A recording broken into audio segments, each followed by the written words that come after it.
To my channel. امید کرتی ہوں کہ آپ سب خیریت سے ہوں گے. اسٹارٹ کرتے ہیں آج کے ایپیسوڈ. نیلم کا مرکز از قلم دیبا تبسم. ایپیسوڈ 5. رات ہے، برسات ہے اور تیرا ساتھ ہے.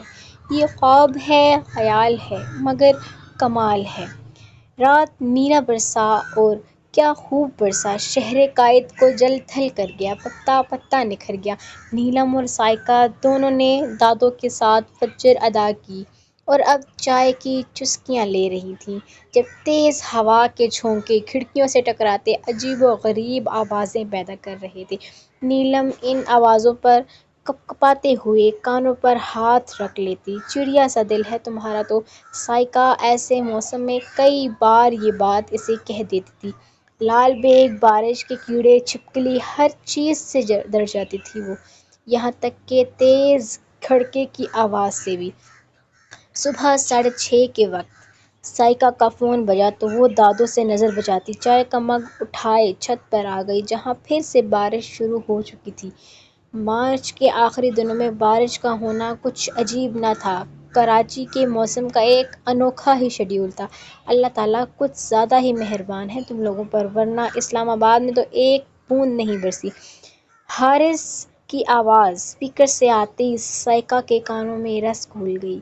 ایک سہانا موسم، صبح کا منظر اور محبوب شخص کی دھیمی آواز. کیا خوب لطف تھا اس لمحے میں.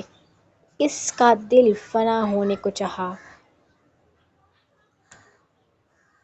تم آؤ گی تو اسلام آباد کا موسم بھی بدل جائے گا. کچھ بارش کے قطرے ادھر بھی پڑ جائیں گے. بہت پسند ہے نا تمہیں بارش. اس کے نہ بولنے پر اس نے سوالیہ انداز میں کہتے اسے بات کرنے کو اکسایا. جی. وہ سر جھکاتے میٹھی سی مسکراہٹ سے ایسے کہہ رہی تھی جیسے وہ دیار غیر میں نہیں بلکہ اس کے سامنے موجود ہو. بہت ہو گئیں فون پر باتیں، اب جلدی آئیں حارث بھائی تاکہ میں آپ لوگوں کی شادی پر بھنگڑا ڈال سکوں. نیلم نہ جانے کب آئی تھی، اب فون اس سے جھپٹ کر شروع ہو گئی تھی. سائیکا اس سے سیل چھیننے کی کوشش کر رہی تھی اور وہ اس کے ہاتھ جھٹکتی اپنی ہی ہانکے جا رہی تھی. کس ظالم کا دل کرتا ہے آپ کو انتظار کرانے کا. بس یہاں کے بکھیڑے ختم ہوں تو آپ کے جیجا جی فوراً حاضر ہوں گے صحرا بندھوانے کو. وہ شوخی سے بولا. اچھا جناب، اور میں پہلے ہی. سائیکا نے فون جھپٹ کر کاٹ دیا. کیا بدتمیزی ہے آپ کی، نیلم چلائی. سائیکا سنی انسنی کرتی سیدھا آخری سیڑھی کے پاس آ کر رکی. پانی کی بوندیں اسے بھگونے لگی تھیں. نیلم نے بھی سائیکا کی تلقین کی. آپی، حارث بھائی کب آئیں گے؟ آپ بہت مس کرتی ہیں نا حارث بھائی کو؟ نیلم نے پوچھا. ہاں. سائیکا نے دونوں ہاتھ سے ماتھے پر چپکے گیلے بال ہٹائے. حارث بھائی کتنے اچھے ہیں نا، محبت کرتے ہیں آپ سے. نیلم نے شوخی سے اسے چٹکی کاٹی. میں بھی تو کرتی ہوں ان سے محبت. سائیکا نے مسکراتے کہا. اف، یہ محبت ہمارے گلے کب پڑے گی. سرد آہ بھرتے وہ چھت کے وسط میں گول گھوم گئی. سفید رنگ کی فراک اور سفید ہی دوپٹہ پاجامہ میں وہ کوئی پریوں کی دیس کی بھٹکی ہوئی لگ رہی تھی. پانی کے قطرے اس کی سنہری دمکتی رنگت کو اور نکھار بخش رہے تھے. ہونٹوں کا رنگ سرخی مائل ہو چکا تھا. پاگل. سائیکا بڑبڑائی. بابا اٹھنے والے ہوں گے، میں نے ناشتہ نہیں بنایا. نیلم چلو نیچے. سائیکا جلدی سے سیڑھیوں کے پاس آ کر جوتی پاؤں میں رستے ہوئے بولی. ہم ابھی نہیں آ رہے. دوسری جانب وہ بارش میں قطرہ قطرہ پگھلتی بند آنکھیں آسمان کی طرف اٹھائے کسی اور ہی دیس میں پہنچ چکی تھی. ٹھک ٹھک کی آواز پر اس نے چونک کر آنکھیں کھولی تھیں. دیوار کے پار جھانکا تو دل جو گلیشیئر کی دیوار کی طرح کھڑا تھا آج قطرہ قطرہ پگھلتا پانی بن کر دریائے کنہر میں جا گرا. ٹائیگر وائٹ بنیان اور بلیک ٹراؤزر جس کے سائڈ پر لمبی لمبی سفید پٹیاں لگی تھیں پہنے بارش میں مکمل بھیگ چکا تھا. سیمنٹ کی چھت پر ننگے پاؤں، پیر ہاتھوں میں لال لال پکی اینٹیں اٹھاتا وہ ایک کونے میں جمع کر رہا تھا۔ چھت پر پڑی لکڑیوں کو اپنے مضبوط شانوں پر ڈالتے برآمدے میں رکھنے لگا۔ وہ بہت مصروف دکھائی دے رہا تھا۔ بال بھیگ کر مکمل ماتھے پر چپکے پڑے تھے۔ کسرتی بدن سفید بنیان سے صاف جھلک رہا تھا۔ اب بھی چند بچی اینٹیں اٹھاتے یک لخت اس نے اوپر کی جانب دیکھا جہاں وہ اسپرا کھڑی۔ اس کی نظریں اتنے فاصلے پر بھی مقابل سے جا ٹکرائیں۔ تیز ہوائیں چلتی جیسے اس کے گرد حصار قائم کرنے لگیں۔ اس کا سفید آنچل اڑتا ہوا چھت کی دیوار سے جھانکنے لگا۔ وہ سانس روکے اسے دیکھ رہی تھی۔ پوری کائنات جیسے کہیں منظر میں جا چکی تھی۔ ہلکے سبز کانچ میں اس کا عکس صاف واضح تھا، مگر وہ تو اسے جانے نظروں ہی نظروں میں کیا سمجھانا چاہ رہا تھا۔ چبھتی ہوئی خبردار کرتی ہوئی نظر، مگر وہ سبز کانچ تو گویا اس کی ہر تنبیہ سے صرف نظر کرنے کو تیار تھے۔ آرزو کہاں پوری ہوتی ہیں دل کی سبھی خواہشیں، کہ بارشیں بھی ہو، یار بھی ہو اور پاس بھی ہو۔ وہ سر جھٹک چکا تھا، شاید تھک گیا تھا ان نظروں سے۔ طلسم ٹوٹا، وہ سحر سے آزاد ہو چکی تھی۔ ساحر جانے کو مڑ رہا تھا۔ حسن کی دیوی اس کے رک جانے کی تمنائی کھڑی تھی۔ بارش ان کے تماشے پر اور زور و شور سے برس رہی تھی۔ عجیب سما تھا، کیا جلن تھی ان سبز آنکھوں میں۔ اسے مڑتا دیکھ ایسے لگ رہا تھا کہ بارش کے قطرے آگ کے گولے بن گئے ہوں۔ کائنات ہل گئی، سب پلٹ گیا۔ وہ چلا گیا، ایسے ہی دونوں ہاتھوں میں ایک ایک اینٹ اٹھائے زینہ نیچے اترنے لگا۔ وہ دیکھ رہی تھی یہاں تک کہ اس کی پرچھائی تک کہیں گم ہو گئی۔ محبت دے وکھرے روگ نے، کدی دور تے کدی کول نے، اساں لائی پریت اودے نال، جیڑا من پھرتے تن شیشہ اے۔ نیلم آ جاؤ، ناشتہ کرو، گرم گرم آلو کے پراٹھے بنائے ہیں میں نے، سائیکا نیچے کھڑی چلاتے ہوئے کہہ رہی تھی۔ بلیک بیئر کو اداس دیکھ کر اسے کیا ہو گیا؟ کیوں اتنا سوچ رہی تھی وہ خود سے الجھتی اپنی کیفیت پر سخت جھنجھلائی اور بیزار سی نیچے جانے لگی۔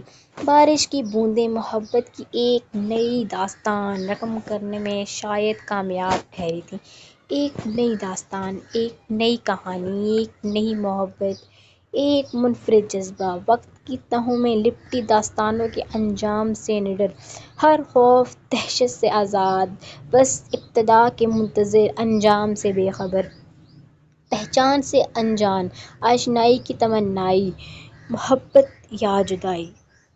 ٹھنڈی ہوا کے سر جھونکے ایماز پلازا کی اوپری منزل پر کھڑے منہاج الضحاک کے جسم سے ٹکرا رہے تھے۔ وہ ایک ٹرانس کی کیفیت میں دونوں بازو واقعے بارش کی بوندوں کو اپنے کشادہ سینے پر گرتا محسوس کر رہا تھا، مگر یہ بارش کے قطرے ماضی کی یادوں کو لپیٹ اب آگ کی چھوٹی چھوٹی گیندیں بن کر اس کے سینے پر پڑ رہے تھے۔ وہ کھو گیا تھا ماضی میں، 13 سال پہلے کے منظر میں۔ یہ منظر ہے سعودیہ کے شہر جدہ کا، جہاں تقریباً 4 ملین عوام بستی ہے۔ یہاں بسنے والی 4 ملین آبادی میں وہ اور اس کا چھوٹا سا خاندان بھی آباد تھا۔ کھلے صحن تلے بارش کا سلسلہ رک جانے کے بعد ہلکی ہلکی پھوار برس رہی تھی۔ جدہ میں پسند کی جانے والی زعفران کی چائے سے لطف اندوز ہوتے 16 سال کی لڑکی شوخ آواز میں بولی، اواب بھائی ہمیں شعر سنائیں گے، تب ہی چائے کا مزہ دوبالا ہوگا۔ کیوں امی؟ اس نے چھوٹے چھوٹے موڑھوں پر بیٹھے اپنے والدین سے کہا۔ جی ضرور، چلیں صاحبزادے کچھ سنا دیں۔ اس کی عربی شاعری کی ڈائری جب سے ان کے ہاتھ لگی وہ کوئی موقع جانے نہیں دیتے۔ ابو، گیلے لباس اور تر بالوں کے ساتھ 17 سال کا وہ نوجوان احتجاج کرنے لگا، بھائی سنا رہے ہیں کہ ہم آپ کی ڈائری لے آئیں۔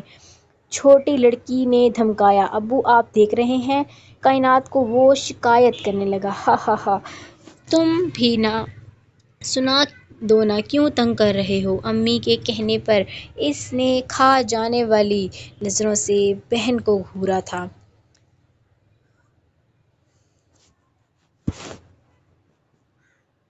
مجھے تم سے محبت ہے اور میں گم ہو جاتا ہوں ان آنکھوں کے رنگوں میں، پھر میں اپنے آپ کو تمہارے فریبی آنکھوں میں پا کر تم سے نفرت محفوظ کرنے لگتا ہوں۔ چیٹنگ چیٹنگ محبت بارش والے سنائے نا، یہ دھوکے والے سنا کر بیوقوف بنا رہے ہیں ہمیں۔ وہ چلائی میں ایسے ہی شعر لکھتا ہوں محبت والے، تم سنا دو۔ وہ جل کر بولا، اچھا تو عرض کیا ہے؟ اس نے گلابی اور سفید ڈائری کھولتے کہا تو منہاج کے ہاتھ نے پکڑی چائے کی پیالی لرز گئی۔ کائنات کی بچی، میری ڈائری واپس کرو۔ کائنات، میں چھوڑوں گا نہیں تمہیں کائنات۔ وہ اس کے پیچھے بھاگتا چلا رہا تھا، وہ ڈائری لیے اس کے ورق گردانی کرتی اونچا اونچا عربی زبان میں شعر پڑھ رہی تھی، ساتھ ساتھ اس سے بچنے کو بھاگ رہی تھی۔ جدہ شہر میں موجود اس گھر میں قہقہے بلند ہونے لگے، بھائی کائنات کائنات! وہ آنکھیں کھولتے چلایا، ماتھا صاف کیا، آس پاس کوئی نہیں تھا، وہ تنہا تھا، اکیلا۔ اس کا جسم ہولے ہولے لرز رہا تھا۔ میں جو کہتا تھا میں دھوکہ نہیں کھا سکتا، کتنی آسانی سے فریب کھا گئی، وہ بھی ایک عورت سے۔ وہ تلخ سوچوں کے گرد اب بھی پھنستا چلا جا رہا تھا، ہوا اس کے گرد حصار باندھتی اس کے ٹوٹے وجود پر سوال داغ رہی تھی۔ وہ مجھ سے پوچھ رہا تھا، بتاؤ کیسا لگا؟ تم اگلے زخم چھوڑو یہ کھاؤ گے کیسا لگا؟ عجب سوال کیا آندھیوں نے پتوں سے، شجر سے ٹوٹ کر، بتاؤ کیسا لگا؟ مسلسل سوچنے سے اس کا دماغ تھکنے لگا تھا، بس ایک ہی سوچ بار بار ہر سوچ پر حاوی ہو جاتی کہ جو بھی ہوا اس کے جواب ہاں میں ہی دینا ہے۔ اس نے سوچا بھی نہ ہوگا کہ اتنی سینئر عہدوں پر ہونے والے بچ جائیں گے اور ایک وہی پھنسے گا۔ اسے لگا کہ ساری عمر مصیبتیں بس اس کے لیے ہی ہیں۔ بار بار وہ مغرور شخص، یونانی دیوتا، اس کی خوفزدہ نظروں میں آ سماتا۔ اے ایس پی آہل، ہمیں سندھ پولیس سے ایک پارٹنر کی ضرورت تھی، تبھی تمہیں زحمت دی۔ اب فیصلہ 24 گھنٹے میں تمہیں کرنا ہے، موت یا پرآسائش زندگی۔ جب کالے رنگ کی پٹی کھول کر اسے پتھریلی زمین پر پھینکا تو وہ سیدھا لکڑی کی کرسی پر بیٹھے سامنے میز پر ٹانگ رکھے منہاج الضحاک کے سامنے گرا تھا۔ اسے فارم ہاؤس میں لایا گیا تھا، دور دور تک ناہموار زمین تھی، چھوٹے چھوٹے 2-3 تالاب، چند فوارے لگے تھے، ایک طرف مختلف ماڈلز کی گاڑیاں کھڑی تھیں اور ڈیک کی جیپ بھی وہیں کھڑی تھی۔ ایماز جس کرسی پر بیٹھا تھا اس کے پیچھے گھر کا داخلی دروازہ تھا، جس کے قد آدم لکڑی کے اسٹائلش دروازے کے آر پار گارڈز کھڑے تھے۔ ویگونیر کے بونٹ پر مطمئن سا بیٹھا وہ ایک شیر، ایماز کی کرسی سے 2 فٹ کے فاصلے پر کھڑا، مگر آہل کو خوفزدہ کیے ہوئے تھا۔ شیر کے ساتھ ہی ڈیک بھی بونٹ پر بیٹھا، ان کا سلسلہ کلام سماعت تھا۔ میں آپ کی کیا مدد کر سکتا ہوں؟ نہ جانے مقابل کی شخصیت میں ایسا کیا تھا کہ اس کی زبان لڑکھڑانے لگی۔ اسمگلنگ میں مدد کرنا ہوگی، راستہ صاف کرنا ہوگا، اور یہ جو ریڈیو ویڈیو کا شوق ہے نا، ہر دوسرے دن تمہارے افسروں کو چڑھتا ہے، ان کی خبر دینی ہوگی، بم دھماکے والی جگہ سے سیکیورٹی کم کرنی ہوگی، دیٹس اٹ۔ ایماز نے اتنے مزے سے کہا جیسے آہل پہلے ہی اس کام میں بہت ٹرینڈ ہو۔ کیسی اسمگلنگ؟ آہل نے غصہ ضبط کرتے پوچھا۔ اب کی بار اس کی زبان میں لڑکھڑاہٹ نہ تھی۔ اسلحے کی اسمگلنگ، منشیات کی اسمگلنگ، ایماز نے ریلیکس انداز میں کہا، جیسے کوئی ڈیل کر رہا ہو۔ میں اپنے پیشے سے بہت وفادار ہوں، سوری میں آپ کا یہ کام نہیں کر سکتا، آہل نے ٹھوس لہجے میں کہا۔ ٹھیک ہے، پھر یہ ویڈیو یوٹیوب پر اپلوڈ کرنے اور ہر نیوز چینل پر دینے میں زیادہ وقت نہیں لگے گا مجھے۔ ہاں، ایس پی اور DIG کے پاس تو سب سے پہلے پہنچنی چاہیے، اور جب یہاں پہنچ جائے گی تو 1 منٹ سے پہلے IG کے پاس، اور پھر اس کا پھر معنی خیز تھا۔ آہل نے مارے بے بسی کے چہرے سے پسینہ صاف کیا۔ ایسا کچھ نہیں کریں گے آپ، بالکل نہیں کریں گے، اگر تم ہماری بات مان جاؤ گے تو۔ اس کے انابی ہونٹ دلکشی سے مسکرائے تھے۔ سوچنے کے لیے کچھ وقت درکار ہے، آہل بمشکل بولا۔ آماز کے اشارے پر ڈیک نے ایک خاکی لفافہ اسے تھمایا۔ اگر سر پر بال ہوتے تو وہ یقیناً اس کی وجاہت پر شک نہ کیا جاتا، وہ بالکل تھائی لگتا تھا۔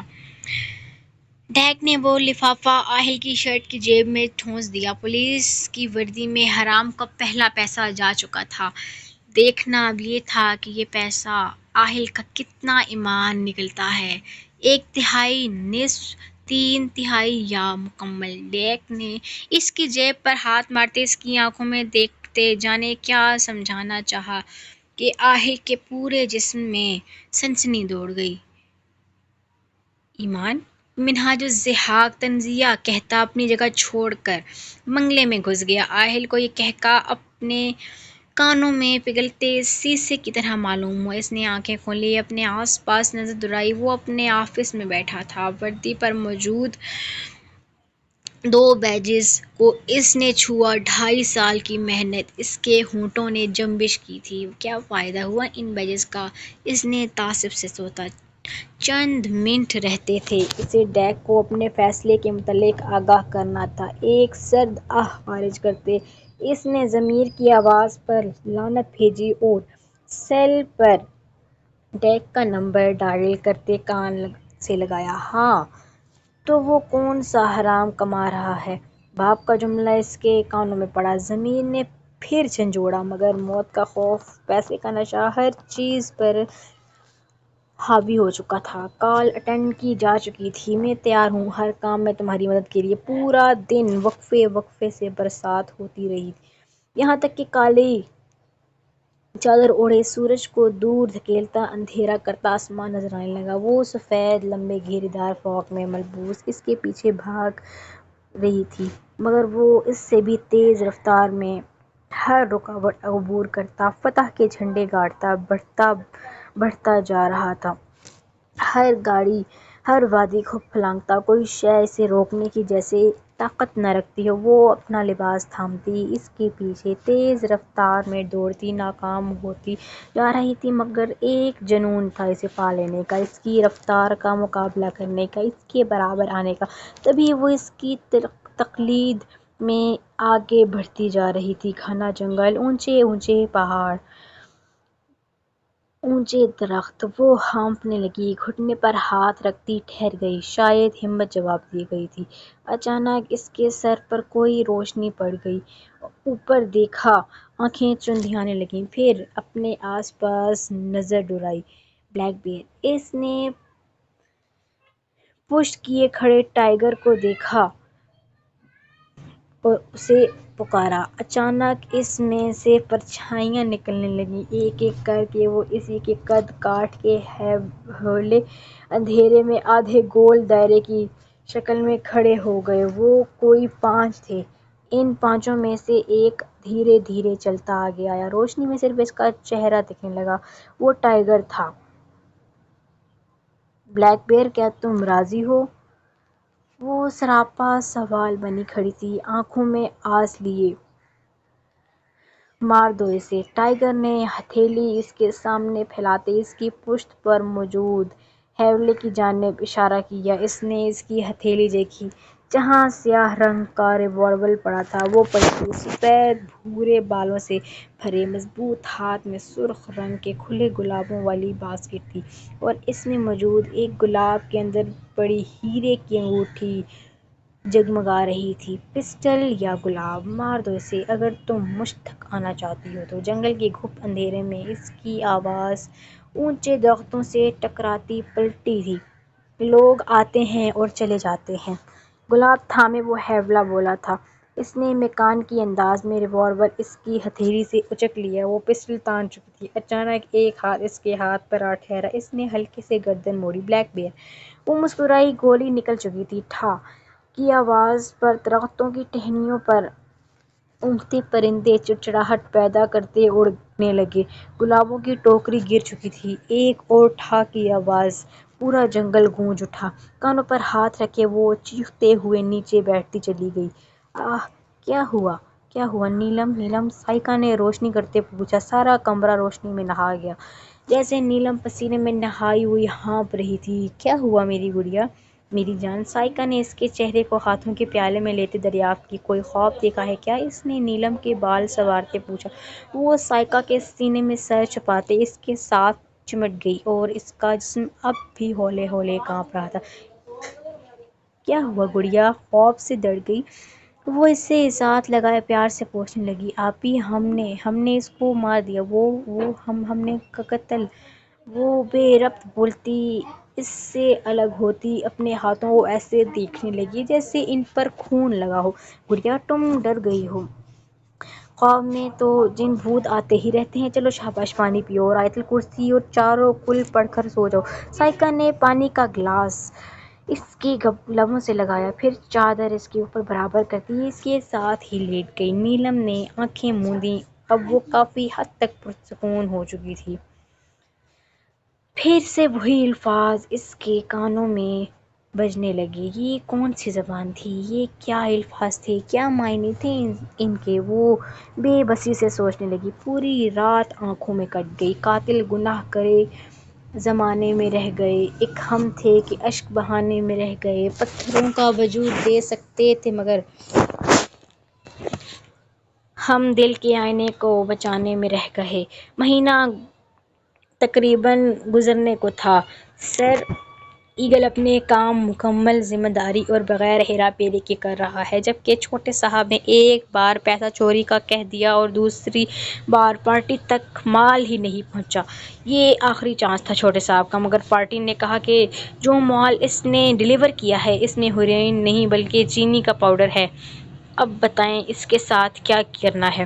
ڈیک نے اسٹڈی میں موجود منہاج الضحاک سے کہا، جو اضطرابی انداز میں آپریٹر چیئر کو گھماتا اس کی بات پر اپنے عمل کو ترک کیے اسٹڈی ٹیبل پر بازو ٹکائے اسے دیکھنے لگا۔ چھوٹے صاحب کو موت کا مزہ چکھانا ہے اور کیا؟ ایماز نے سرد لہجے میں کہا، مگر وہ تو جانتا بھی نہیں کہ مال میں یہ تبدیلی کس نے کی۔ ڈیک کو منہاج نے اتنی سخت سزا کی امید نہیں تھی۔ تم سے یہ کس نے کہا؟ چھوٹے صاحب نے اس نے الجھتے ہوئے کہا۔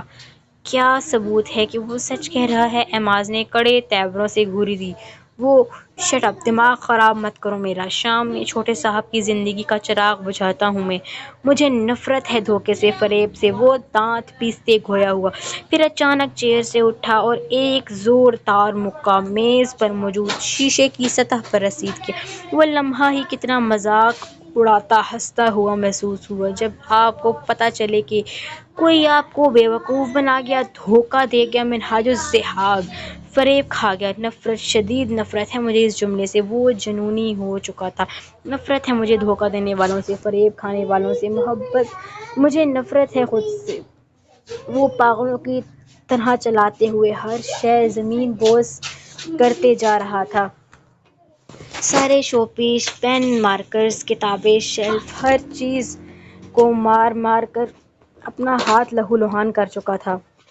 آخر میں اس کو پانی سے بھرا شیشے کا گلاس نظر آیا۔ اسے دائیں ہاتھ میں پکڑ کر پورے زور سے توڑ دیا۔ شیشہ ٹوٹ کر کرچی کرچی ہو گیا، کچھ قالین کے فرش پر گر گیا تو کچھ اس کے ہاتھ میں پیوست ہو گیا۔ گلاس میں موجود پانی بھی چھلک کر قالین پر بہہ گیا۔ ڈیک نے افسوس بھری نظروں سے اسے دیکھا۔ وہ کئی بار ایماز کی حالت دیکھ چکا تھا۔ یہ انسان تھا ہی نہیں، بھیڑیا، درندہ۔ کیا تھا یہ شخص جسے نہ خود سے محبت تھی نہ کسی اور سے، جسے بس دنیا کو تباہ کرنا تھا، جو دوسروں کی آہیں سنتے خود بھی تڑپتا تھا، خود بھی جل رہا تھا اور دوسروں کو بھی جلا رہا تھا۔ میں بہت عجیب ہوں، اتنا عجیب ہوں کہ بس خود کو تباہ کر لیا اور ملال بھی نہیں۔ نہ جانے کیا ضد بندھ گئی تھی دونوں میں۔ نیلم دن رات چھت کے چکر کاٹتی، دیوار کی پار جھانکتی رہتی کہ شاید وہ دکھ جائے یا ایک جھلک کوئی پرچھائی، مگر وہ تو گدھے کے سر پر سینگ کی مثال کے مصداق منظر سے مکمل طور پر غائب ہو چکا تھا۔ وہ خود انجان تھی کہ آخر ایسا کیا ہے اس میں کہ وہ اس کی طرف کھنچی چلی جا رہی ہے۔ اسے کبھی لوگوں کی متوجہ کرنے کے لیے پاپڑ نہیں بیلنے پڑے تھے۔ وہ ہمیشہ سراہی جاتی تھی، تعریف ہمیشہ اس کی ہوتی۔ حسن پرستی کے اس دور میں وہ کسی بھی محفل کے بغیر کسی تگ و دو کے جان بن جاتی۔ ہر آنکھ میں اس کے لیے پسندیدگی ہوتی، تو کبھی رشک کبھی حسد، مگر وہ ٹائیگر وہ بہت مختلف تھا۔ وہ اس کے حسن سے متاثر نہیں ہوا تھا، کم از کم اس کی 18 سالہ زندگی میں وہ پہلا مرد تھا جس نے اس کے حسن کی پسندیدگی کی نظر سے نہیں دیکھا تھا، جس نے اس کی اونچی آواز پر اسے سنا دی تھی، جو اپنے غیر معمولی حسن کی بنا پر راہ چلتے لوگوں کی ذرا سی بات پر ان کو جھاڑ کر رکھتی تھی۔ اسے وہ کیسے چپ کر آ گیا؟ شاید یہی وجہ تھی کہ وہ اسے اپنے آگے جھکتا دیکھنا چاہتی تھی۔ ایک عجیب سا احساس دفعہ اس کے اندر بچپن سے سر اٹھا چکا تھا، جس کی وجہ سے صرف اور صرف اس کا حسین ہونا تھا۔ آج وہ مرکت کا موازنہ اس سے کرنے لگی، اور کچھ نہیں تو اسے یہ خصوصیات ضرور نظر آئی کہ وہ سخت دل تھا، ورنہ بارش کے موسم میں جو پیغام اس کی آنکھوں نے اسے دے رہی تھیں وہ کبھی انکار نہ کرتا۔ کیسے وہ اسے نظر انداز کر کے چلا گیا تھا۔ دادو پلیز مجھے ڈسٹرب مت کریں، میرے پریلیمز شروع ہونے والے ہیں، مجھے پڑھنے دیں۔ دروازہ مسلسل بج رہا تھا۔ دادو نے اسے دروازہ کھولنے کا کہا، جس پر وہ بلا وجہ چڑ گئی تھی۔ گڑیا دیکھنا ذرا کون ہے، میں آٹا گوندھ رہی ہوں، سائیکا کچن سے چلائی۔ ڈرائنگ روم میں نوٹس کھولے بیٹھی نیلم پیر پٹکتی دروازہ کھولنے چلی گئی۔ کون ہے؟ صبر نہیں ہے، توڑ دو دروازہ۔ وہ جذباتی انسان، وہ تیز تیز بولتی بغیر پوچھے دروازہ کھول گئی۔ کس کو جذباتی بول رہے ہیں ہم؟ فیلنگ لیس ٹائیگر کو دروازے میں کھڑا دیکھ کر جہاں آنکھیں سیراب ہوئی تھیں وہیں شکوہ بھی زبان پر آیا۔ دادو سے بات کرنی ہے مجھے۔ وہ اس کی بات کو یکسر نظر انداز کر گیا۔ مجھ سے بات کر لیں، میں بھی دادو کی ہی پوتی ہوں۔ نیلم نے اس کا راستہ روک رکھا تھا اور ایک ہاتھ سے دروازے کو بھی تھام رکھا تھا۔ ٹائیگر نے اس کے شوخ لہجے پر دانت پیسے۔ راستہ چھوڑیں؟ وہ چڑ کر بولا۔ اگر نہ چھوڑے تو؟ وہ چیلنج کرنے لگی۔ ڈارک گرے شرٹ اور براؤن جینز میں موجود ٹائیگر آگے بڑھا، یہاں تک کہ ایک قدم کا فاصلہ رہ گیا دونوں میں۔ نیلم کی سانس رک گئی، دروازے کے پٹ پر گرفت ڈھیلی ہو گئی، آنکھیں مقابل کی سحر شخصیت کی اسیر ہوتی فریز ہو چکی تھیں۔ مقابل کی سرد نگاہیں اس کے سبز کانچ میں گڑ چکی تھیں۔ میں اپنے راستے صاف کرنا جانتا ہوں۔ وہ اس کا ہاتھ جھٹک چکا تھا۔ پل بھر کا کھیل تھا۔ وہ اپنے بے اختیاری پر جتنا شرمندہ ہوتی اتنا کم تھا۔ ہس ہارٹ ٹوٹ گیا تھا۔ وہ بے بس کھڑی تھی۔ وہ ہار گئی، وہ فاتح ٹھہرا۔ ابھی تو جنگ شروع بھی نہیں ہوئی تھی، وہ تو میدان میں بھی نہیں اتری تھی کہ پہلے ہی ہار گئی تھی، مات کھا گئی تھی۔ وہ تو اس کے مقابل آتے ہی جذبات کو اس نگری میں پہنچ جاتی جہاں عقل کا سرے سے کوئی وجود نہیں۔ اس کا دل اچانک بھر آیا، ہر چیز بے معنی لگنے لگی، بے ضاریت طاری ہونے لگی۔ وہ بھاگتے ہوئے ڈرائنگ روم کے آگے سے گزرتی اوپر چلی گئی، بستر پر اوندھے منہ لیٹ کر۔ جانے کیوں وہ افسردہ سی ہو گئی۔ مجھ کو سمجھایا نہ کرو کہ اب تو ہو چکی ہو مجھ کو محبت، مشورہ ہوتی تو تم سے پوچھ کر کرتے۔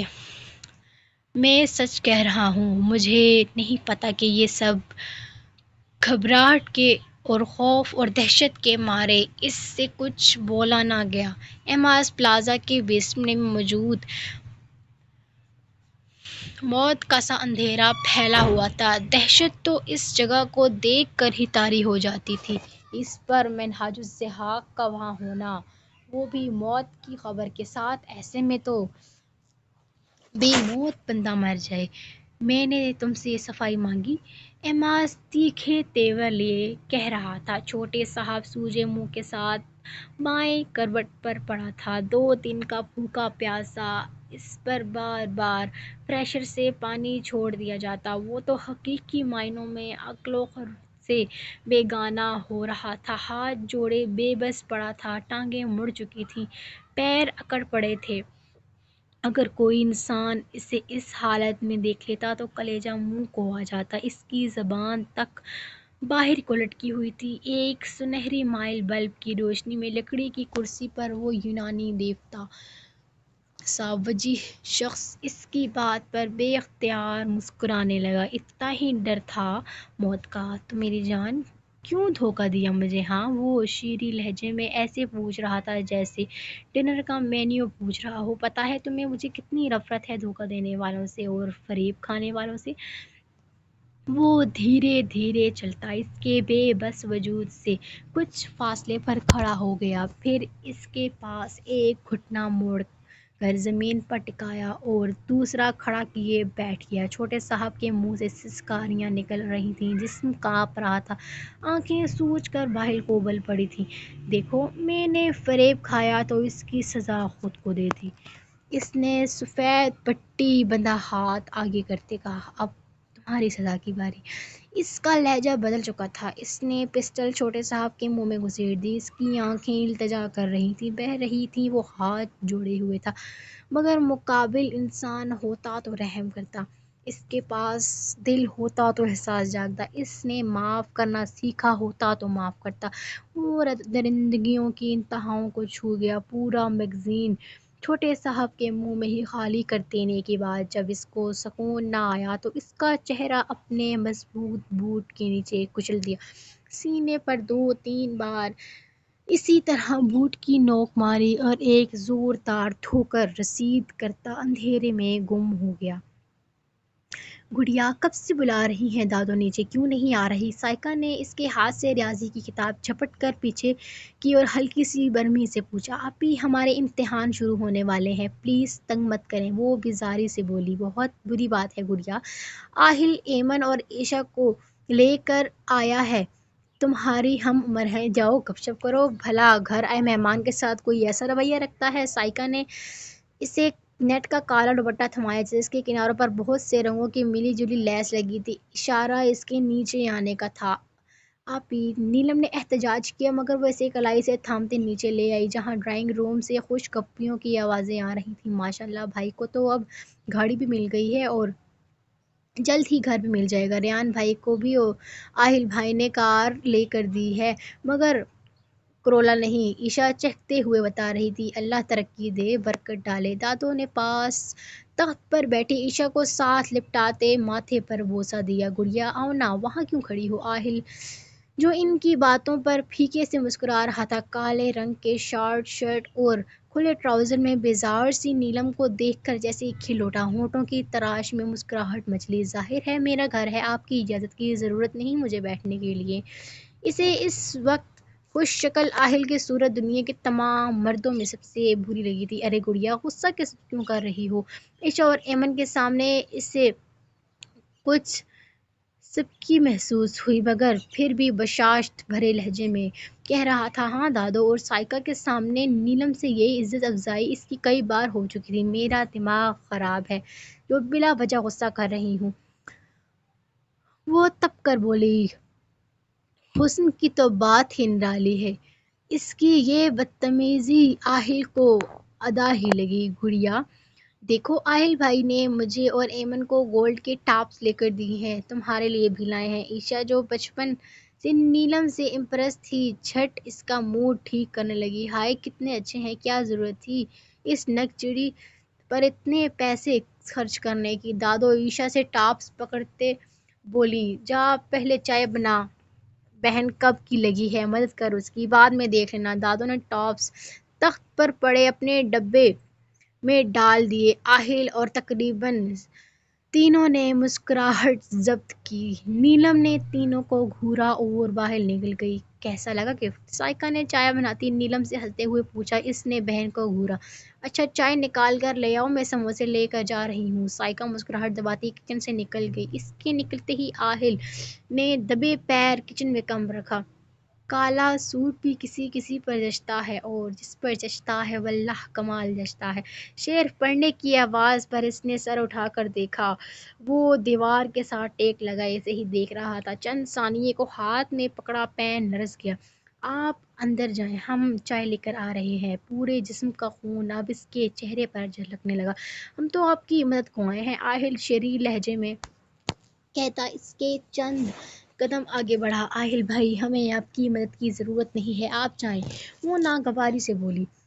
آپ تو جو رنگ پہننے لگتا ہے آپ کے لیے ہی بنا ہے۔ آہل پٹری سے اتر چکا تھا، ضبط کے باوجود بھی وہ اس کی رنگت دمکنے لگی تھی۔ وہ پزل ہو رہی تھی اس کے فسوں خیز لہجے میں۔ نیلم چائے لے آ، دادی کی آواز نے آہل کو باہر نکالا۔ اس نے سکھ کا سانس لیا۔ بدتمیز جاہل انسان، جتنی مرضی سنا دیں اسے مگر اپنی حرکتوں سے باز نہیں آئے گا۔ نیلم نے کلس کر جواب دیا۔ وہ میٹرک کے بعد سے ہی آہل کی توجہ اپنی جانب محسوس کر چکی تھی۔ بات ہمیشہ چائے سے شروع ہوتی۔ اب تو نیلم کو عادت ہو گئی تھی۔ وہ جب بھی آتا اس سے ہی چائے بنوا کر پیتا۔ پھر نیلم کی کمزوریاں مثلاً چھپکلی، لال بیگ اور دیگر کیڑے مکوڑے لا کر اسے ڈراتا اور بے تکلف ہونے کی کوشش کرتا۔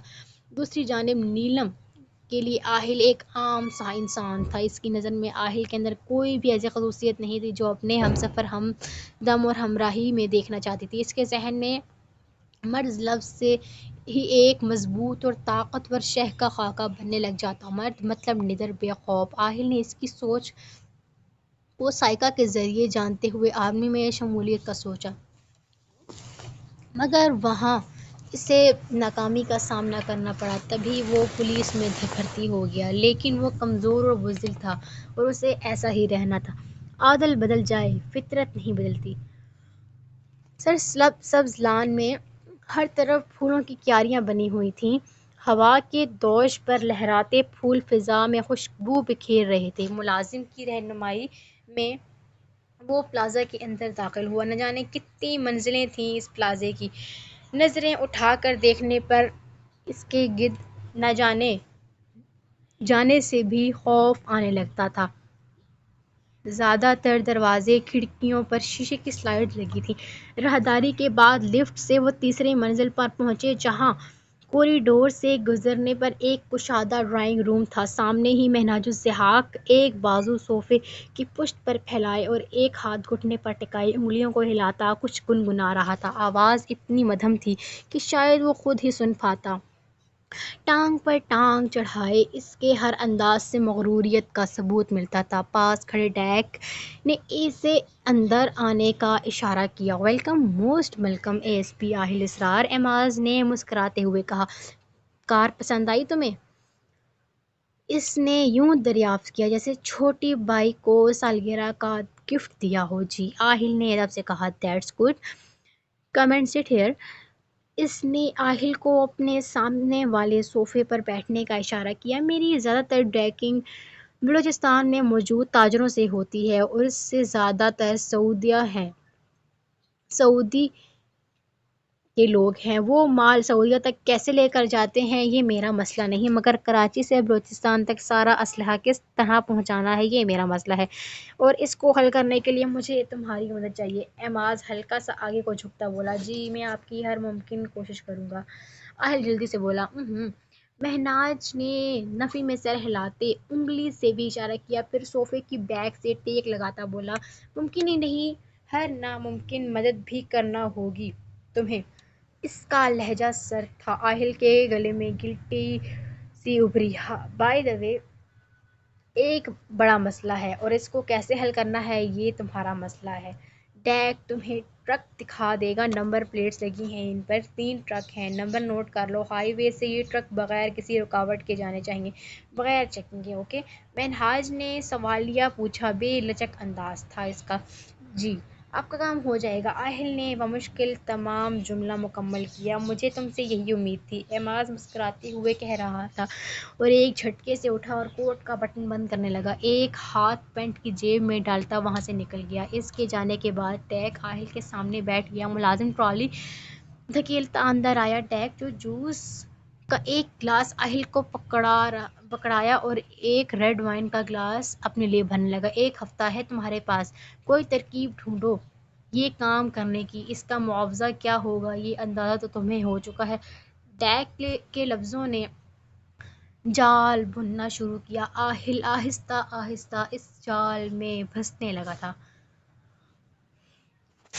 کلاس روم کا دروازہ بند تھا، پروجیکٹر آن تھا اور لائٹس آف۔ 40 سالہ ایک شخص جو ٹیچر معلوم ہوا تھا وائٹ بورڈ پر بلو مارکر سے سلائیڈ پر موجود پوائنٹس کو واضح کر رہا تھا۔ جب دروازے پر دستک نے ماحول میں خلل پیدا کیا۔ وہ ریاضی کے استاد تھے۔ ان کی کلاس میں موجود ٹیچر کو نہ جانے کیا کہا جاتا تھا کہ وہ حیران ہوتے ان کے ساتھ ہی چل پڑے۔ اتنے حیران تھے کہ وہ کلاس کو بھی ایسے ہی چھوڑ دیا۔ پورے سینٹر میں ایک ہلچل مچ گئی۔ تبھی ایک لڑکی پھولی سانس کے ساتھ بھاگتی ہوئی تیسرے ڈیسک پر موجود نیلم کے پاس آئی۔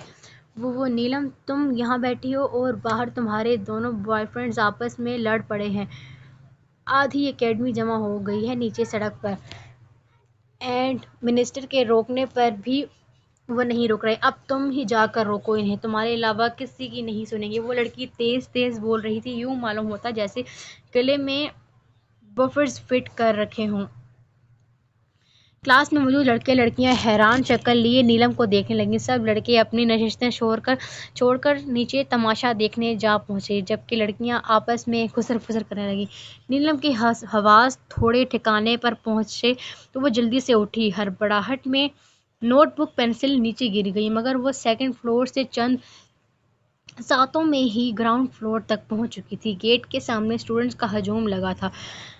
ایڈمنسٹریٹر سر عین الحق بھی وہیں کھڑے ہوئے تھے، چہرے پر بے حد سنجیدگی طاری کر رکھی تھی۔ رینجرز کے آتے ہی دونوں لڑکے جو گتھم گتھا تھے ایک دم سے الگ ہو گئے۔ اب ان کے چہرے نیلم کو نظر آئے۔ وہ دونوں اس کے کلاس فیلوز تھے۔ ان کا کلاس کے دوران گھورنا، راستے میں پیچھا کرنا اور 2-3 رانگ نمبر، نیلم کو سب یاد آنے لگا، مگر یہ سب وہ پہلے بھی برداشت کر چکی تھی، اسی لیے اس نے زیادہ توجہ نہ دی اور اب خمیازہ بھگتنا پڑ رہا تھا۔ سر عین نے کھا جانے والی نظروں سے گیٹ کے درمیان میں کھڑی نیلم کو دیکھا اور پھر ریسیپشن پر مس آئلہ کے پاس آئے۔ مس آئلہ، سیکنڈ ایئر سیکشن اے کی نیلم ابرار کے فادر کا نمبر مجھے بتائیں۔ پاس کھڑی نیلم نے تھوک نگلا۔ سر، اس نے کچھ کہنا چاہا مگر انہوں نے ہاتھ اٹھا کر منع کر دیا۔ مس آئلہ نے کمپیوٹر پر ڈیٹا سرچ کیا اور نمبر بتانے لگی۔ نیلم کے آنسو بے اختیار ہونے لگے۔ آتے جاتے اسٹوڈنٹس کی ایکسرا کرتی نظروں سے کوفت ہونے لگی۔ جی ابرار صاحب، کیا آپ اس وقت اپنی صاحبزادی کو اکیڈمی سے لینے آ سکتے ہیں؟ دوسری جانب سے نہ جانے کیا کہا گیا۔ نیلم نے سر عین نے کان سے فون ہٹاتے نیلم کو دیکھا۔ آپ آفس میں جا کر بیٹھیں۔ تقریباً 20 منٹ بعد ابرار صاحب آفس روم میں آئے جہاں نیلم بیٹھی ہوئی تھی۔ ان کے پیچھے ہی سر عین بھی روم میں داخل ہوئے۔ پورا قصہ سنانے کے بعد وہ نیلم کو دیکھنے لگے۔ ہمارے معاشرے میں کیا چل رہا ہے کیا نہیں، اس کا علم ایک استاد سے زیادہ کس کو ہوگا۔ آپ لیکچرر ہیں، اسکول، کالجز اور یونیورسٹیز ہر جگہ کا ماحول جانتے ہیں۔ اپنی بیٹی کا غیر معمولی حسن دیکھ کر آپ کو یہ اندازہ لگانے میں دیر تو نہیں لگی ہوگی کہ اس کا یوں باہر نکلنا وہ کتنے مسائل سے دوچار کر سکتا ہے۔ پھر بھی آپ نے لاپرواہی دکھائی۔ اگر میں ان 2 اسٹوڈنٹس کو اکیڈمی سے نکالوں تو وجہ پورے محلے میں اشتہار لگ جائے گی، ایسے میں آپ کی بیٹی کا ہی نام آئے گا۔ اب آپ بتائیں اس مسئلے کا کیا حل نکالا جائے۔ ابرار صاحب کی کشادہ پیشانی پر پسینے کے قطرے نمودار ہونے لگے، چہرے سے سرخی جھلک رہی تھی۔ انہوں نے آتشی رنگ کے اسکارف اور ٹراؤزر کے ساتھ دھانی رنگ کی قمیض پہنے، شفون کا دوپٹہ کندھے پر ڈالے اپنی بے تحاشا خوبصورت بیٹی کو دیکھا تھا۔ کتنا منع کیا تھا اماں نے کہ مت داخلہ کرا اس کا اکیڈمی، مگر انہوں نے بیٹیوں کو تعلیم دلوانے کا شوق تھا، اب نہ جانے کیوں پچھتا رہے تھے۔ نیلم کل سے اکیڈمی نہیں آئے گی، آپ ان لڑکوں کو مت نکالیں اور اگر ہو سکے تو اس بات کو یہیں دبا دیں۔ ابرار صاحب نے التجا کی۔ میں آپ کی پریشانی سمجھ سکتا ہوں، آپ بے فکر رہیں، بات اکیڈمی سے باہر نہیں جائے گی۔ سر عین کی تسلی کھوکھلی تھی، یہ تو وہ خود بھی جانتے تھے۔ وہ اور انس ڈبے اٹھا کر وین میں بھر رہے تھے جب اس نے چھوٹی سی مہران سے روتی ہوئی نیلم کو نکلتے اور پھر اندر گم ہوتے دیکھا۔ اس کے پیچھے ہی ابرار صاحب بھی نکلے تھے۔ گیٹ کھول کر گاڑی گراج میں کھڑی کی۔ السلام علیکم۔ ٹائیگر اپنا کام چھوڑ کر ان کے پاس چلا آیا۔ وعلیکم السلام۔ ابرار صاحب مروتاً پھنس کر آئے۔ کوئی پریشانی ہے انکل؟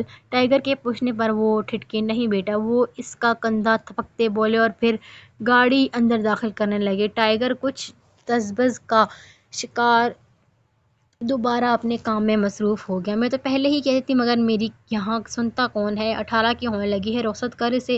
کسی دن اس کی یہ صورت ہمیں رسوا کر کے چھوڑے گی۔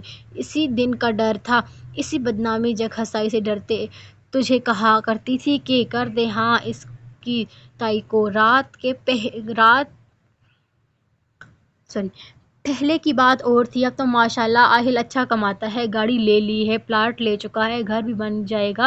بس بہت سن لی میں نے تیری، اب اور نہیں۔ بس میں اسرار کو کل ہی بات کر کے ہاں کر دوں گی، اسی اتوار منگنی کر دیں گے۔ دادو تو پوری بات سننے سے پہلے ہی شروع ہو گئی۔ نیلم سائیکا کے ساتھ لگی ہچکیوں سے رو رہی تھی۔ ابرار صاحب ایک کرسی پر دونوں ہاتھ آپس میں جوڑے پریشان تھے۔ ہم نے نہیں کرنی کوئی شادی وادی، نیلم نے رونے کے درمیان بولی۔ چپ کر تو اور جا بن ٹھن کر، اسی لیے بولتی تھی چادر لے کر نکلا کر، مت جا اکیڈمی۔ مگر نہیں، اب جو میں کہوں گی وہی تم باپ بیٹی کرو گے، اور اگر اتنی ہی بری لگتی ہوں تو چلی جاؤں گی اپنے بیٹے کے گھر۔ دادو طیش میں آ چکی تھی۔ اماں آپ ایسا تو مت کہیں، ابرار صاحب ملتجی انداز میں گویا ہوئے۔ مجھ سے عالیہ، آہل کی ماں اور اسرار دونوں کہہ چکے ہیں، مگر تب تمہیں ان کے مالی حالات پر اعتراض تھا، مگر اب جب وہ اعتراض ختم ہو چکا تو ہاں کرنے میں کوئی قباحت نہیں۔ دادو نے ٹھوس لہجہ اپنایا۔ ہم نہیں کریں گے آہل بھائی سے شادی، اور اکیڈمی بھی جائیں گے۔ ہمارے پریلیمز ہونے والے ہیں، اس کے بعد فائنلز ہیں، اور جب ہماری کوئی غلطی ہی نہیں تو ہم کیوں منہ چھپائیں؟ اچھی شکل و صورت کا ہونا کوئی گناہ نہیں ہے جس کی آپ لوگ صدا دے رہے ہیں۔ تنگ آ چکے ہیں ہم، اگر ہم خوبصورت ہیں تو اس کا کیا مطلب ہے ہمیں قید کر دیا جائے، ہمیں کوئی ہماری شکل نہ دیکھے؟ اس سے اچھا ہے تیزاب ڈال دیں ہمارے چہرے پر، اس خوبصورتی ہی ختم ہو جائے گی، تب ہی ہم کھلی فضا میں سانس لے سکیں گے۔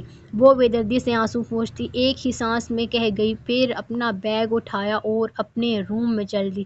رو رو کر اس کی آنکھیں سوج چکی تھیں، مگر ان سبز گہری جھیل سی آنکھوں کے سوجے کنارے بھی بلا کے پرکشش لگ رہے تھے۔ اسے نفرت ہونے لگی اپنے حسین چہرے سے، جس کی وجہ سے وہ بچپن سے روک ٹوک کا شکار تھی۔